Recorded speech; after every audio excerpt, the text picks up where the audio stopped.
Hello, welcome for those listening today. I've got another story. I love getting stories from dads because dads have a very different perspective, and partners, their role is so very significant. And sometimes we don't realize that, and they don't realize that. And the beautiful man I have with me today is Andrew. And I love Andrew because I've watched him and his beautiful partner, Kate, and have their two boys. And I've watched a real journey of growth. And that's what this is. It's an important pathway. And Andrew has had his babies 5 and 7 years ago now. So he's going to really also touch on the impact of the birthing experience, even years down the track. So let's welcome Andrew. Thank you, darling. Hello, thank you for having me. Yeah, no worries. So you were pregnant with your first son. How were you and Kate feeling about the idea of giving birth, and what sort of prep did you do for number one? For number one, gosh, it's sort of 8 years ago now. There's a lot of excitement, and we're older parents. Well, we were in our 30s. Well, I guess a lot of people are Yeah, slightly older now. So we 32 and 34. Kate's slightly older than me. Um, Very diligent preparation. We wanted the best of everything. Wanted to go to the best hospital, the best. Obstetrician, the whole scenario, thinking that that was the absolute way we needed to go. So there was a lot of mm, um, that mentality shaped how we approached the first birth. yeah, And yeah, Kate ate an inordinate amount of red licorice bullets. That's definitely a feature of the pregnancy that stands out. In my mind, I used to find empty packets of them shoved under the car seat. Basically everywhere you'd go, she really went crazy on the red licorice bullets. That was funny. And I forget about that sometimes and we remind each other about it. She's never had one since. So, oh, she can't have it but anymore. yeah, no, I mean, we thought we were just doing at pains to try and do everything that we thought we needed to do in the best way possible, Mm. and It can yeah, be a little bit of an interesting thing, isn't it? You think the more you pay, the more you get, and that isn't always the case. that's correct. Yeah. Yeah. That was So, it. That was the understanding the mindset we had going into it. Yeah. yeah, yeah. So tell me, Andrew, how were you feeling about going through the birth process? Can you recall back then? Were you feeling Uh, confident? Did you see yourself having a role? I was naive. I think I was relatively confident, but as you'd expect, uncertain because we'd not, Mm, necessarily done it before. I didn't know exactly what my role should have been, yeah. or was meant to be, other than just to be as supportive as I possibly could. Mm, Uh, you know, and me being who I am, just always wanting to help out and all the rest of that. Just trying to be diligent. But there was I didn't really have a specific idea or understanding of how the scenario was going to play out. And of course, then you go into the hospital and you do your kind of pre-run through it and the walk through and they tell you this is where you're going to be. And I think from memory, we did one or two pre-birth classes at the hospital, but it was more like mm, when you come in, this is where you'll go. This is how mm. the thing will play out. And it gives you a bit of an understanding. So obviously, when you hit the hospital, it's not the first time you've been in there. Yeah, right. But it was all pretty sanitized. Hmm. If that's the right word for it. Yeah, okay. Um, So tell us what so, unfolded then. well, we went in and we were due to have a December baby, and his due date was mid-December, and I recall we got the what we've sort of since discovered as a fairly standard line. Our obstetrician was going on leave in December and going skiing in North America, and at a particular date, uh, which sounded like a deadline, and we, were monitoring the situation, doing our usual checkups and all of that type of stuff, and basically started to go through this process of being conditioned to expect almost that we could result in a like an emergency C-section or that we'd need to be inducted because the baby was very large, and that you're a first-time mum, you're a geriatric mother. Wow. And so we How didn't to realize zap at your the time. confidence. Jesus. Yeah, that's it. So we didn't realize it at the time, but that was very uh, particular language, which Mm, then, and of course, because we'd sought the best advice, we'd gone to the right place and all that type of stuff. We were with the best person we possibly thought we could be. Then, of course, we just, we following the advice. So, okay, mm, our baby's growing, no signs of labor. It's getting big. We might have to induce if we haven't, hit hit things by a certain date. Then we'll come in for an induction. So that's what we did. Went in for an induction, got induced. I can't remember how many hours the induction process went on for, yeah. um, but it didn't work. And it just went on for hours and hours and hours, I think 12 or 16 hours or something like that. Mm, Until such a time that about halfway through that period, our obstetrician began the conversation with us about potentially needing, preparing ourselves mentally for an emergency Caesar. That, their number one priority is a healthy baby, and if that's a decision that needs to be made, uh, it's one that we should consider very carefully. And in the end, the we got to a point where the decision was the options that were put in front of us were you can go home. The induction has failed, hasn't worked. So you can go home, or we can book you in at 4 p.m. this afternoon for an emergency C-section. yeah, wow. And we would highly recommend, and so we lived an hour out of town. We're thinking to ourselves, well, we can't just, what are we going to do? Go home? Like we've just been Yeah, through this process yeah. of this failed kind of induction. Uh, my wife was just rattled, as you can imagine. Mm, And so in that state, we're there, we're looking at the time, it's 2 p.m. So we're thinking, okay, well, I guess the best option for us is to go with the C-section. mm, So that's what we did. yeah. And so we had a beautiful little baby boy. Kate had the emergency C-section, and then we got William. He had to spend a period of time in the humidity crib. Kate, had her blood pressure. Gee, all this stuff I forgot that I'm now remembering dropped a fair bit. So she had to spend some time in theatre afterwards, and she never got to really connect with Will straight Mm, away. Oh, it makes me a bit emotional talking about it. Oh, yeah. sorry. It's a lot And to go through. Yeah. yeah, wow. That's a surprise.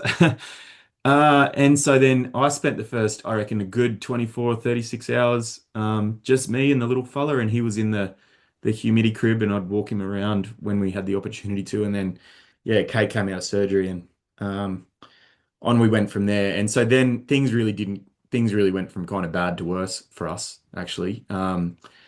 We, he had a tongue tie, but we didn't really know that at the time, and he wasn't feeding particularly well. And because it was sort of mid-December, there was a different roster of midwives and nurses and stuff like that in the hospital. So there's quite an itinerant workforce. So we were getting Right. a different midwife was coming in basically every shift, giving what turned out to be contrasting advice around feeding, Mm, which then just confused us, and we're trying everything. And anyway, eventually, after a couple of days, we were deemed fit to go home.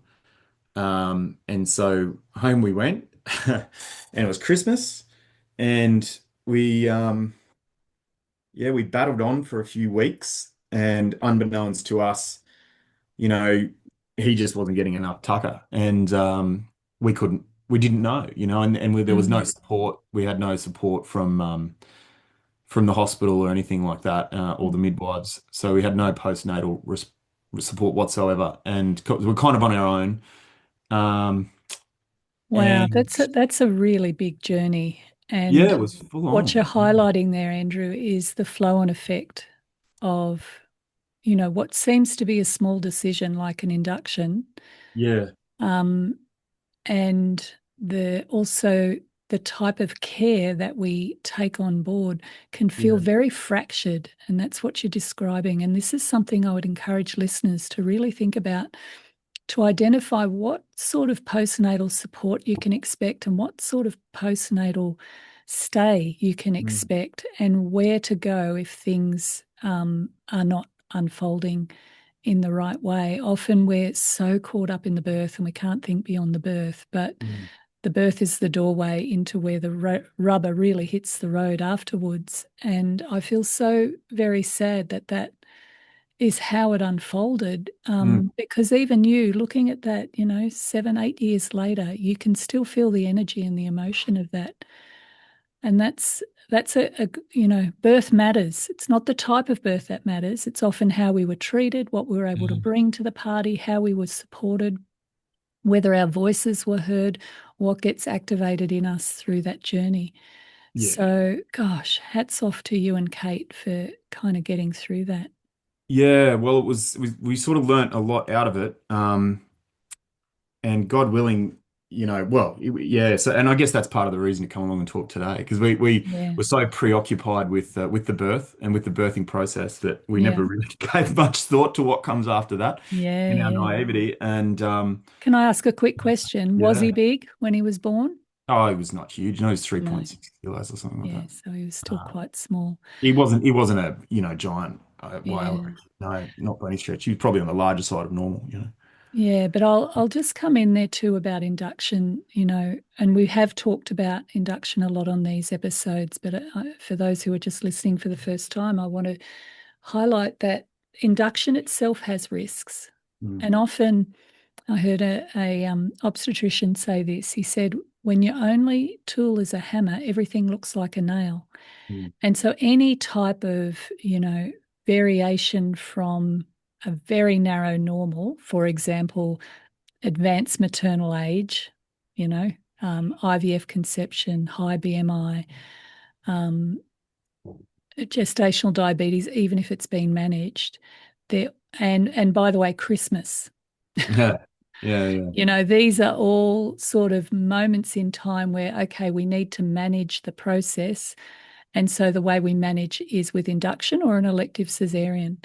Mm, And so the induction rates are up around 50%, and they're not lowering the risk to stillborn. They're mm, actually, what that's doing is increasing the stint of babies having needing to go into neonatal intensive care. mm, It increased risk of postpartum hemorrhage, increased risk of birth trauma, um, and increased risk of cesareans. These are all signs that that type of management can be incredibly useful under certain conditions, but it's being way overused mm, to avert from the whole stillborn, um, fear, when in actual fact there are other ways and alternatives that you can manage risk. For mm, example, going in for some extra monitoring. So, Andrew's story is not an unusual story from that perspective. But, Andrew, coming back to you now, mm. you and Kate went through that. You're pregnant with baby number 2. You decide to do some very different things. Tell us about that. Well, that journey started in that period of time after baby number one, right? Mm. We're at home, struggling. Turns out baby was losing weight, and Kate cast around, was just looking for help anywhere we could possibly find it, and ended up finding midwife Mel. I can't remember exactly how, but somehow in the grapevine, she was in a tent in Tumut camping over her Christmas holidays, and was due to come home, and we're kind of on the way back from Tumut to Canberra, so she stopped in and Oh, saw bless us, her. and she's looked at us, taken one look at us, and gone, "Oh, you guys are in trouble."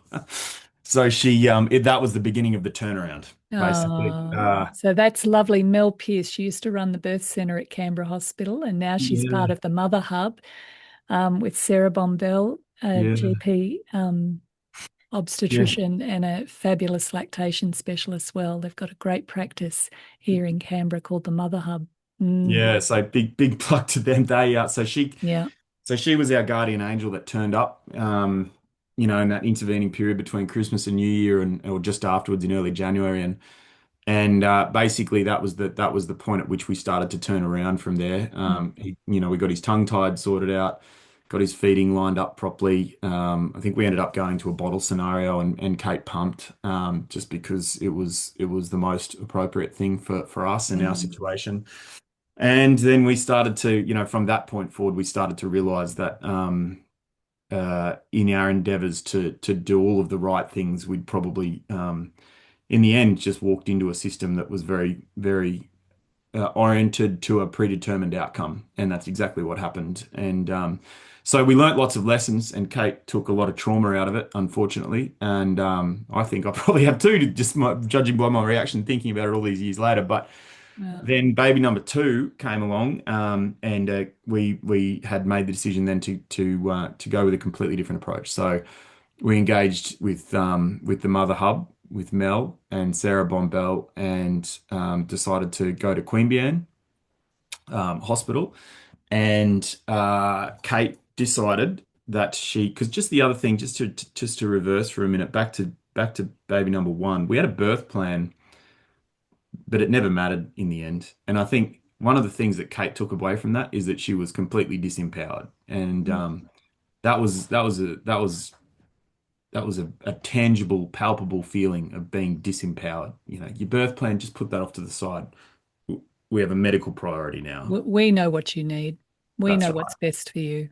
Yeah. So everything that she wanted, had hoped Mm. for, and all that sort of stuff just kind of got pushed to the side, which in a medical emergency, right, you can't argue with that. No, that's But, what you want. was it a medical emergency? I don't know. No, that's So, right. so that was that. This time she was determined to own her destiny, and she wanted Mm. to have a VBAC. Which is a And vaginal birth after cesarean. yeah, yep. Mm. So that's what we started to work towards. And yeah, so we fell pregnant, and that was fun, obviously. And then went through the scenario with Mel and Sarah and yourself, and that was when we came onto. I think Mel put us onto you, Mm. and we came and did Transform Your Birth. And it was at that point we came and did the weekend course.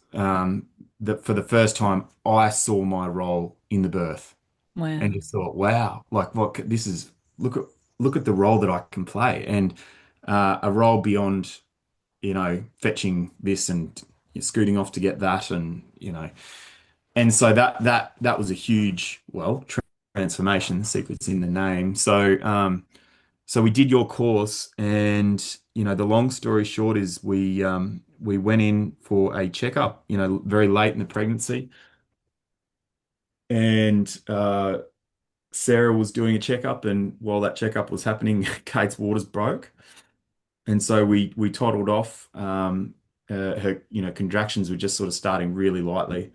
I even remember it was a pretty drizzly sort of day in Queanbeyan, and we had a hotel room somewhere in Canberra. And so we went and just spent a couple of hours there as the contractions got stronger. Time came to go to the hospital, and everything was just as smooth as silk. I think she had probably a 6 hour labor in the end. The nurses and midwives were incredible. And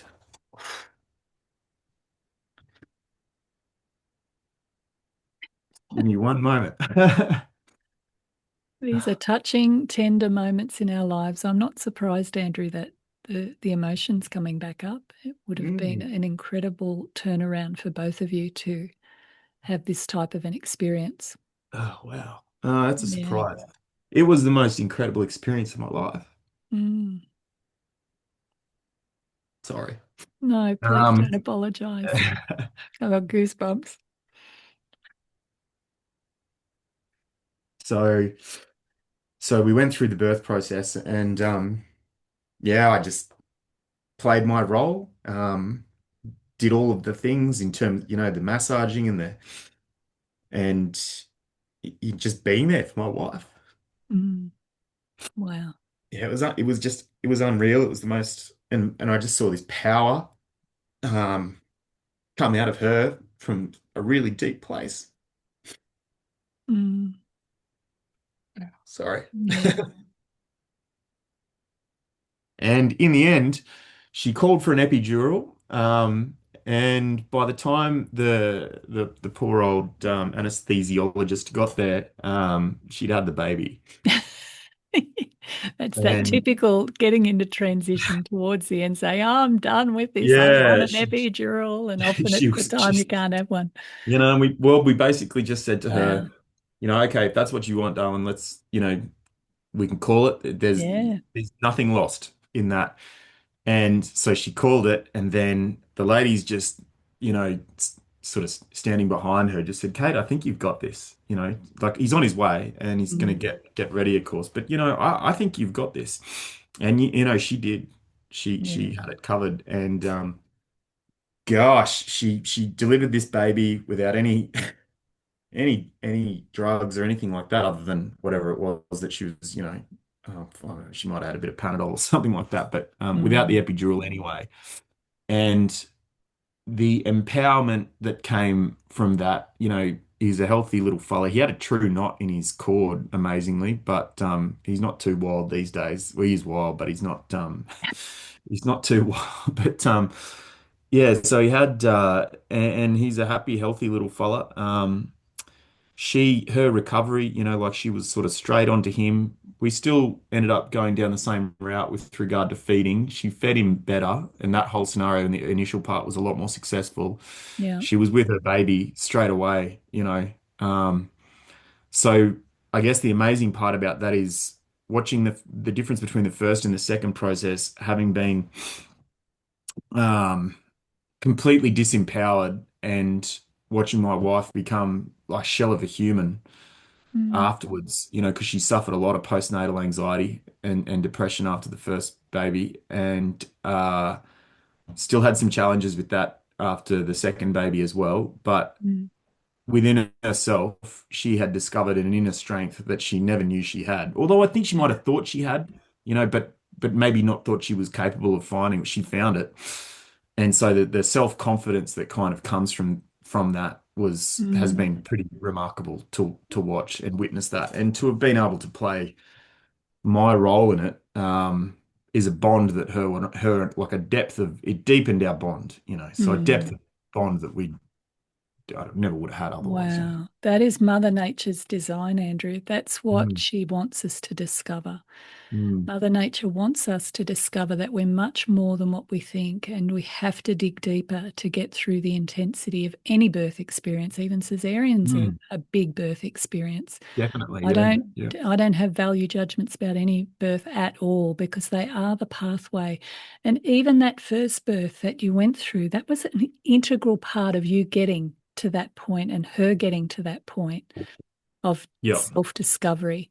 Sometimes we have to go down the wrong path in order to work out what the right path is. Sometimes we need to be disempowered in order to work out what true empowerment is, where we Mm, start to wake up, step up, and bring into our lives things that we know now that we'll never do again. And mm. I'm choosing this. I don't want that. And so no birth is ever in vain. And I think your story highlights that beautifully.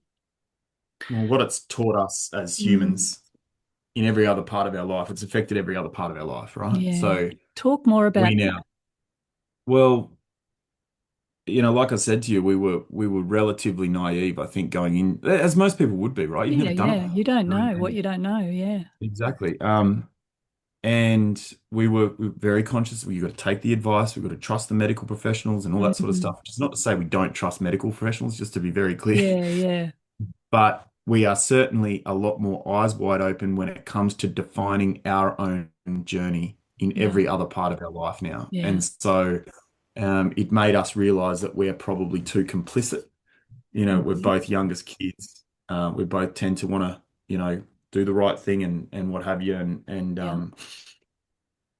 impress the elders around us and stuff. And we've just realized that whole scenario has helped us come to a point where we know we are our own people, and we will carve our own path in this world. Mm, And it's certainly been a part of helping us to come to realize that at a very basic level. It's mm. And you also need to been a do real that for your kids, Mm. don't you? Oh, definitely. Yeah, Yeah, absolutely. Because because you like become an advocate for them for the rest of their life, not just at birth. that's right. Like as a man, um, I'm now in my 40s, Mm. and I feel like I'm growing up Yeah, just now, yeah. and you come to this point, I think a lot of blokes struggle at this particular time in their lives. But it's made me realize, and some people realize this sooner rather than later, sooner than others. But for me, it's helped equip me on my journey as a man to play my role in my family Mm, and to step in my role into my role as a dad, as a husband, and made a huge amount of mistakes along the way, but and will continue to do so, no doubt. But you get to this point where it probably sounds a bit crazy to say it, where you realize in life there's no one else to hide behind but you. mm, And particularly in my line of work, I've run my own business and what have you. There's no one else to blame. I sink or swim under my own steam.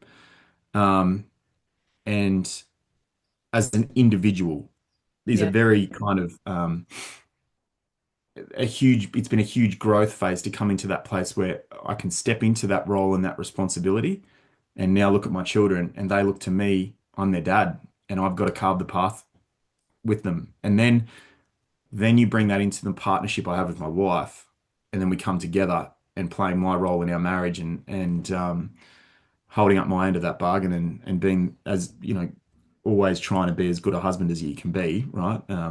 Noting that we're all human, but that it's just an amazing period of maturity and growth that started with that whole experience. And yeah, it's when you sort of accept that you're the one that's responsible for defining your own path, and that I found that really empowering. And so she and I work together in a partnership now in a way that we never did before, to the same Mm, extent, mm, because we've got such a deeper understanding of who we each are. I don't know if that made sense, but we've got a much more deeper understanding of each other yeah. and What how you we work just, together, how we can support each other, yeah. how to pick each other up um, when we are, when we trip, and Mm, and how to have grace for one another, to accept each other's failings and all of that type of stuff. mm, And all of that hopefully helps us to be as good parents as we can be. yeah. Which again is, obviously a challenging The parenting piece endeavor. is less about what you do and say to your kids and more about who you are and who you become because they're Yeah. watching you from the very moment they land. Yeah. And it Yeah. is a growth process, Oh, parenting. But what you're describing there is so powerful for people to really start to think about and contemplate. The birth is going to be 1, 2, maybe 3 days out of your life, but it is a yeah. doorway. It acts as a catalyst. It puts you in the trenches together. And that process of going through the struggle, the hardship, the good decisions, the not so good decisions, the dead ends and the better Mm, roads that we end up ultimately following is a maturation process. It's mm, designed to mature you. And what you've described so beautifully, Andrew, is you're going from a victim consciousness, not that you mm, and Kate were victims, but this is where we're going as humans, where when we're little, we blame everybody and it's mm, everybody else's fault and things like mm, that. But as you get older, you start to step into fully the realization that I don't care. It doesn't matter what conditions you've got around you. It's not what happens, it's what mm, you do about it that makes the difference. And we have as humans so much more power than what we realize. So instead of blaming and, oh, this was terrible and that person did this and it's all everybody else's fault, that leaves you in a very powerless state. And the mm, maturation process is going from victim consciousness to I'm in the driver's seat here and what I mm, do matters. And if I want to change something, I've got to change me. And when people get that, their life unfolds in the way that I think Mother Nature's designed it to be for us to become bigger, better, wiser humans and to move into eldership with those notches on the belt, those experiences, those hard times, particularly the hard times, because they tend to teach mm, us more, so that we can continue to guide the younger generations.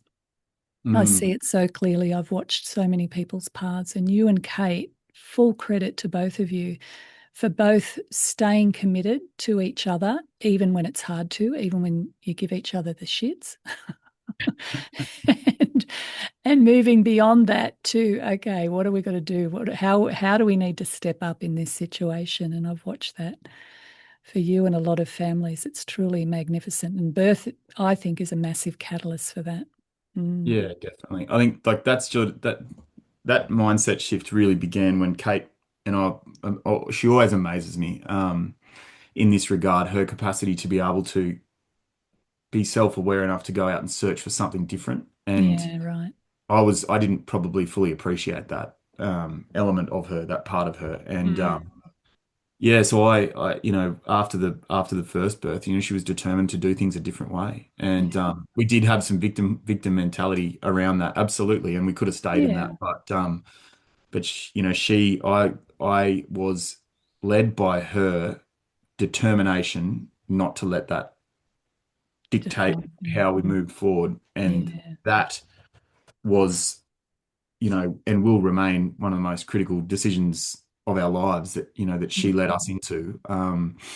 Because then it's set everything else up in a much more positive trajectory. And you're right, like the birth scenario, I look at, I still see in my mind, I know we were talking off air about this, like I still see in Mm. my mind myself as a dad of little babies, and but now, like I look at my boys and gosh, one's mowing the lawn on the zero turn mower, and the other dude's, riding his bike like a madman, and it's the best, but it's insane. And then you don't necessarily realize it until you see someone else in the street with a little baby, and if in a minute it takes you back to that place. You think, Mm. oh, okay, I remember that, and it wasn't that long ago. It was a Yeah. long time, but not that long ago at the same time. And I think about the old adage of, if you knew then what I know now, you just probably couldn't have comprehended it. But the growth in me as a human has been markedly, like it's been profound being a dad, particularly of boys, and to your point before, how much they watch me. Mm. They watch me a lot. And when they, I've read Steve Biddulph's Raising Boys about 4 times now, and every time I feel Yeah. like I get stuck, I pick it up and read it again. It is such a good book, as Mm. is another one that he's got, Fully Human. Right. You know, it's that overlaid with the experience with Mel, yourself, reading that Fully Human, and then Mm. reading Raising Boys and a couple of other books has just been such a journey of self-discovery. But then also, you can read all the books in the world, but the physical act of raising these boys has taught me so much about my own childhood Mm. and also helped me to understand that I had not, and probably have not, and am now in the process of dealing with a lot of things from my upbringing that I now know impacted how I matured into being a man. Mm. And and I don't mean man as in a toxic masculine way. I mean like a No. man who's prepared to step up into his family responsibility Yeah. and do the things that I need to do, and it's made me determined to raise my boys in a different way to how my old man raised me, right? My Mm. parents raised me. Now I had my childhood was fine. Mm. So, you know, there's some traumas in there like every person would have to varying degrees, and things that I worked through. But by and large, I was blessed to grow up in a family with a mum and dad, that was a safe home, Yeah. not a violent home, not a, so all of that type of stuff. Mm. But there were other challenges, an old man that wasn't around much because he was working, Mm.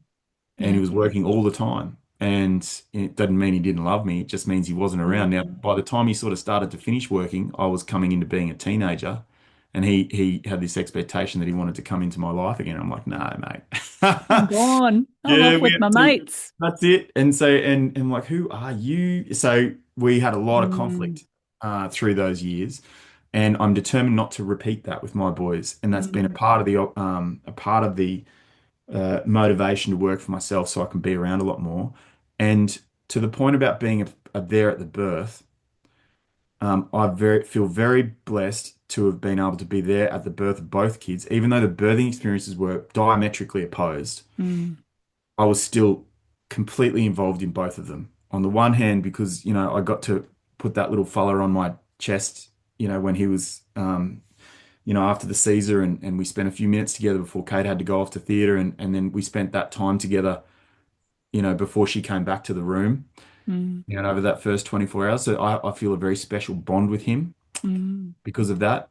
And then the second little fella, because I was so in the birth, like in it, there, mm, and just like right there, helping and being present and supporting and all the stuff.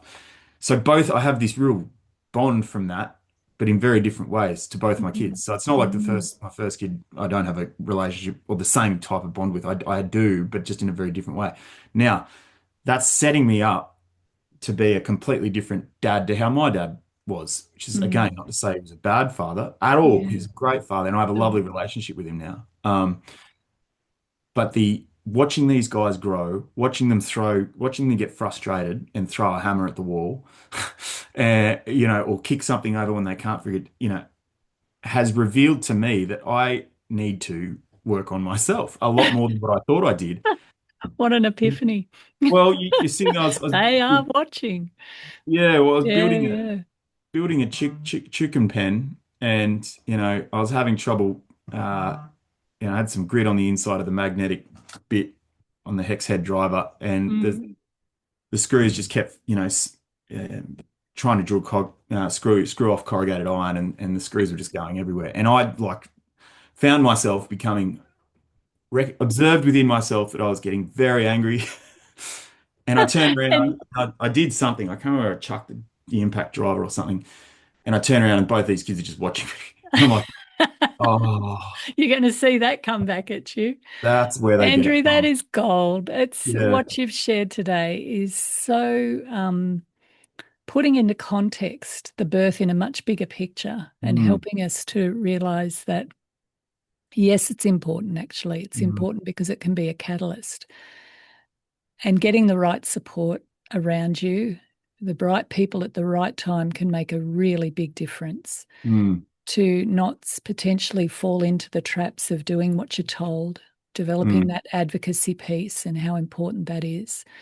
And to recognize the growth, not just of you as parents, but also of you as a couple, as mm, a human being, moving from victim consciousness to, okay, create a consciousness. I create my reality here. If I mm, don't like what I'm seeing, I better change it. Is really inherent to the maturation that we need to go through as humans. So I want to really thank you for the gift of your stories, both yours and Kate's, and your two sons.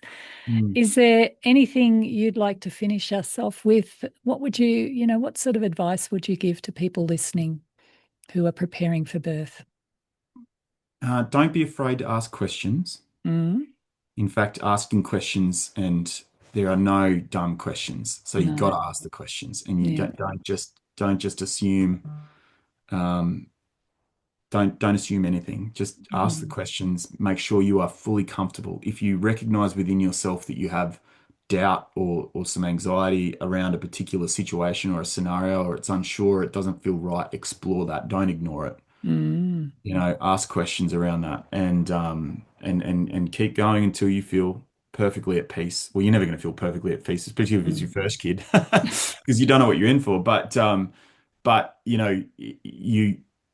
need to feel at peace with the situation that you're in. And mm, if it doesn't feel right, keep asking questions, and don't be afraid to find the right help and the right support and all that type of stuff.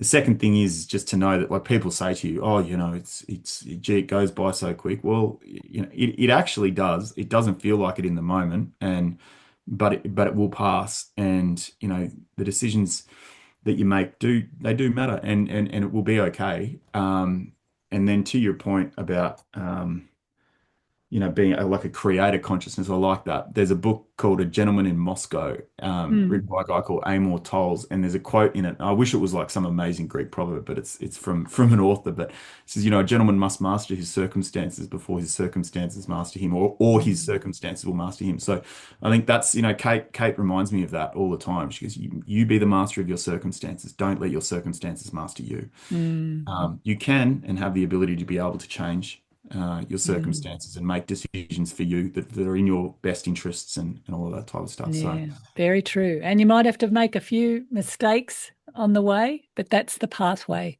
That's the reality, You don't get, like, yeah, you don't get it right first up. You got to, yeah. yeah, make mistakes. And that's what I love about sharing often birth stories like yours, because the first one, even though it wasn't ideal, and ultimately, as a result of it, you learnt Mm, an incredible amount, which sets you up not just for the next birth, but for your life beyond yeah. that. So, Just, the sure. one other thing I'd say is Yeah.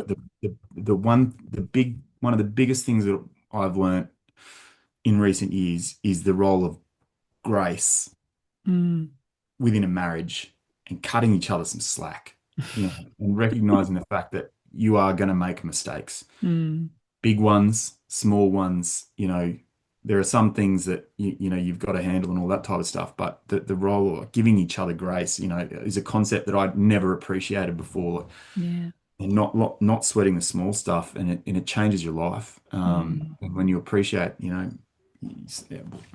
a partner's capacity to be able to have grace to one another, just improves your life and your marriage and your mm, ability to be able to parent your kids. I think remarkably mm. so. God, I'll drink to that.